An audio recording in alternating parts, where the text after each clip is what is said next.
لقد كانت أعظم جلسة للبرلمان السوداني شهدها حشد كبير من الزوار السودانيين ومن الأجانب.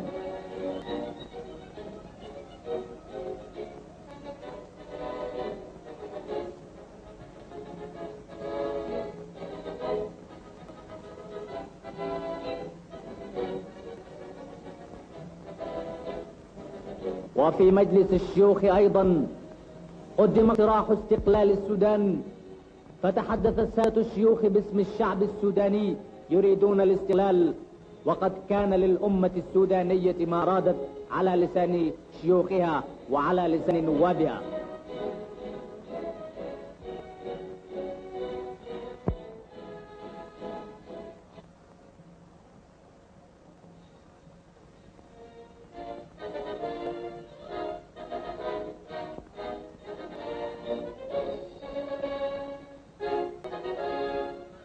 اتخذ الشيوخ قرار الاستقلال واخذوا على بعضهم يهنئون بعضهم الاخر.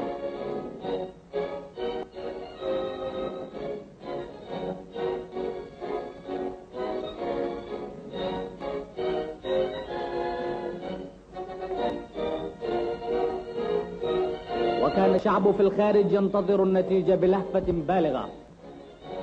ولم يفرغ البرلمان السوداني من قرار الاستقلال والمطالبة به كاملا نظيفا من كل قيد وشرط، حتى هرع السيد رئيس الوزراء إلى مكتبه حيث استقبل ضباط الاتصال الأجانب وطلب إليهم أن يبلغوا قرار السوداني إلى حكوماتهم، راديا أن تبادر تلك الحكومات للاعتراف بالسودان دولة مستقلة كاملة السيادة.